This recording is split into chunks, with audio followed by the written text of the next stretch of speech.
right, this is Algebra 2, Lesson 22 on page 104. The title of this lesson is Uniform Motion. And let's talk about what that means. That means I'm traveling over a period of time at a constant rate of speed, which that's rare, right? I mean, even as I was coming here, driving here, all I see on my dashboard is numbers. I don't have one of those. Well, I can, but I just choose to have the numbers. And so I was going between 34 and 35, and that little thing was going, it was going back and forth.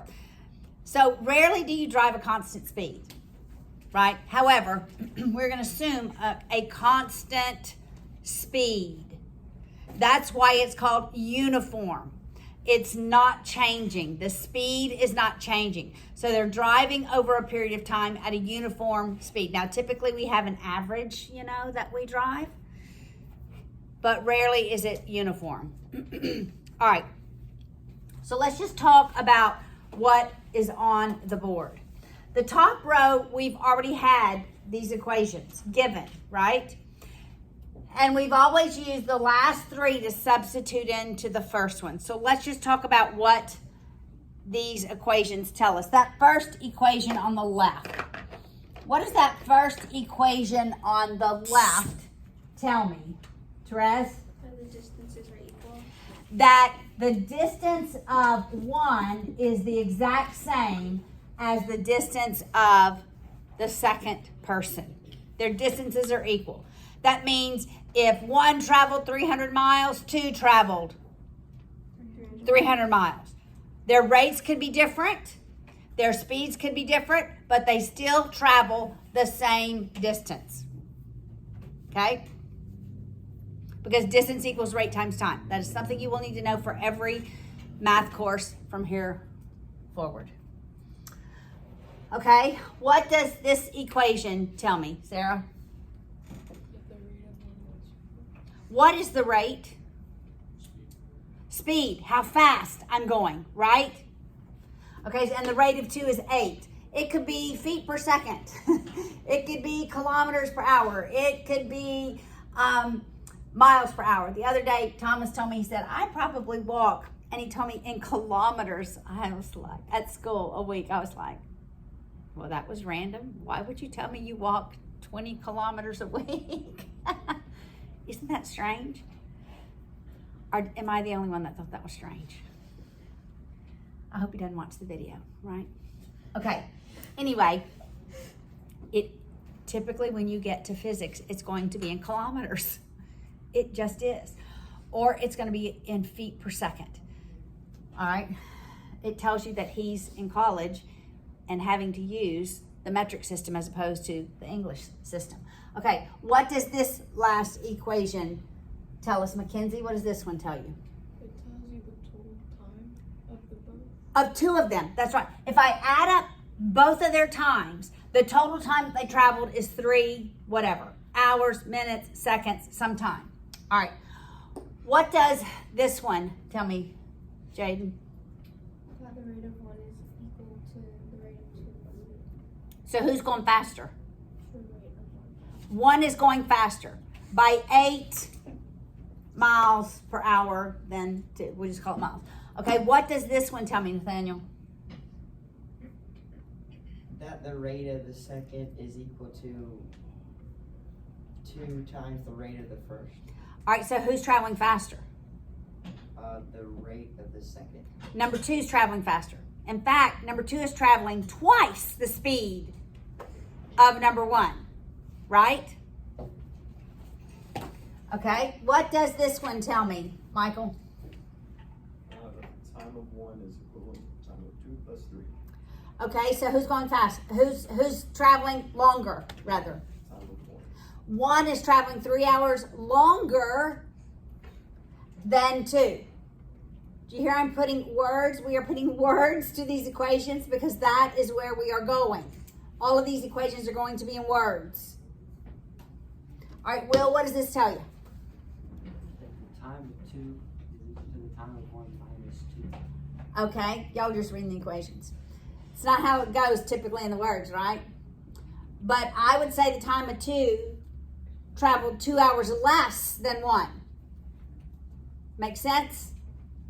Okay, so we've been given these equations, but now they're going to be in words. All right, today we're going to, the problems that we learned, their distances are going to be equivalent. Then we're going to add different types. One's going to travel further than the other. The sum of their distances is going to be some number of miles.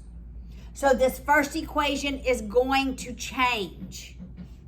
It's not always going to be, we're both traveling 300 miles, all right? All right, so let's walk through these practice problems. On page 105, example 22.1. Roger made the trip on Sunday. So we have the distance of Roger. He's going to be R sub R, T sub R. It's kind of light.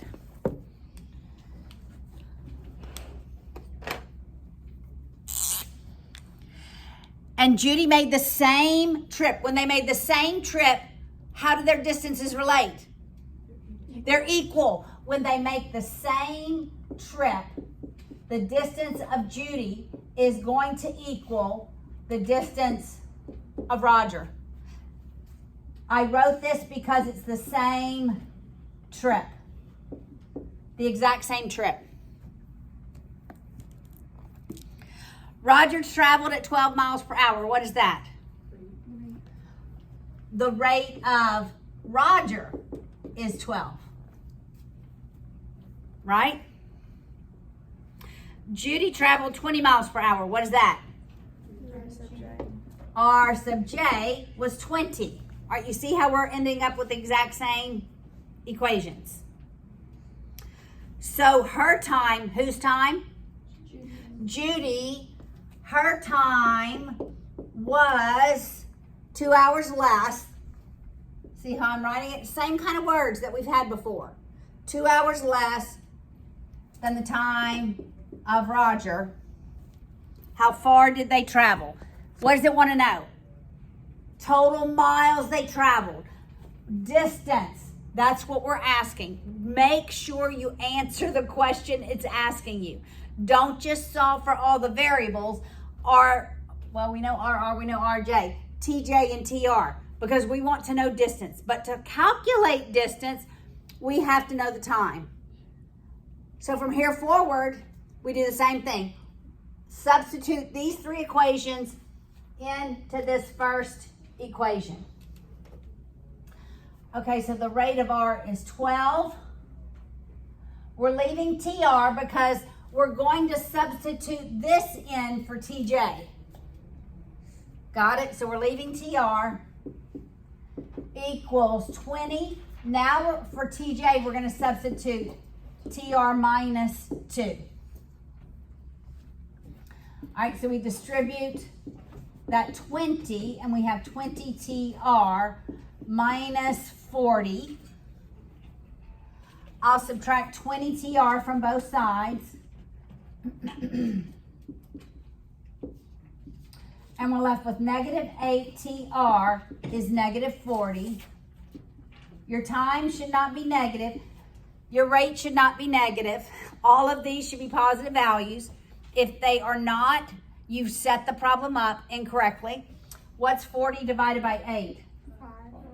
5. Okay, so R traveled 5 hours. How far did J travel? How long? 3 hours. All right, now let's multiply to make sure our distances are correct. So R's rate was 12 times 5. What is that? Does it equal 20 times 30? Yes, it does. 20 times 3, rather. So how far did they travel? 60 miles. That's what the question was asked. That's the question that was asked. Quickly, I confirmed that all of my answers were right because their distances were equivalent. Okay, make sense? Okay, I feel like you guys are trekking with me. Yes? Maybe I'm just teaching it better this year. Okay, that's excellent. Excellent. Let's look at the next example. Brer Rabbit hopped off toward the briar patch at 10 kilometers per hour. Okay, let's call that the rate of the rabbit was 10 kilometers. He is going toward the briar patch. Oh, wait, he leaves at 10 a.m. I'm going to write that here. At noon, so this is the wolf, he leaves at noon. Wolf began the chase from the same starting place. What does that tell us? The distances are equal. So the rate of the rabbit times the time of the rabbit equals the rate of the wolf times the time of the wolf. Okay? It doesn't tell me his rate, does it?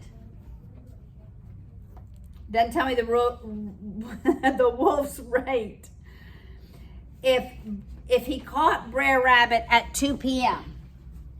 So, what happens? 2 p.m., they stop running. Right? Because the rabbit's caught. He's probably consumed. So, how long did the rabbit run? 4 hours. How long did the wolf run? 2 hours. He was pretty fast. All right, so now you probably already know the rate of the wolf, but we're going to plug it in. So it's 10 times 4. I'm substituting in rates and times from that equation.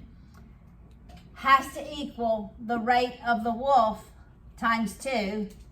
Dividing both sides by 2, how fast was the wolf going?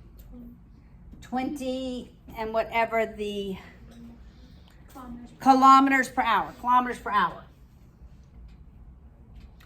It was sort of obvious. Half the time has to be twice the rate. Right? And their distances are equal. Okay. Didn't take as long as I anticipated because you guys really stayed with me. All right, the second part of this lesson is similar triangles and proportions. We already know this, that if we have similar triangles, their sides are proportionate. And when do we have similar triangles? 2 angles. At least 2 angles are equal, and if 2 angles are equal, we know the third one is also equal. All right, so you have to get corresponding sides. We did this in the last lesson, but in this lesson, it's not one drawing. All right, so I'm walking through the example, which is worked out for you on page 106, and it's not really labeled an example, but we will walk through it. My triangles don't really look like theirs, but we'll use imagination and the markings, right? So that we know. Left triangle, right triangle. This is exactly what we did in a previous class. 5, 7, 8. What side corresponds to 5 in the right side? X. X. And how did you know that? They're between The markings between the same angles. Got it? All right, so and so all your triangles are not necessarily nice side by side, such that this side corresponds here and there, right? They're not always like that. But 8 does correspond with Y, and 9 to 7. So I'm always using 7 and 9 in my ratios, my proportions to solve for X and Y. So I'll use the top 2 numbers to solve for X. 5/7 equals X over 9. I use the bottom 2 to solve for Y. 7, 8, 9, Y. Cross multiplying, we end up with 7x equals 45. Good job. Divide by 7, and x equals that, 45 sevenths. I don't believe we can simplify that. 7 does not go into 45. That would be the solution for X. For Y, same procedure. Cross multiply, that equal sign stays in between them, right? We're not multiplying once we're done. The equal sign stays in between the ratios. And now we have 72 equals 7y. Divide by 7. Y equals 72 sevenths. I don't believe that can be simplified either. All right, so we've already done this.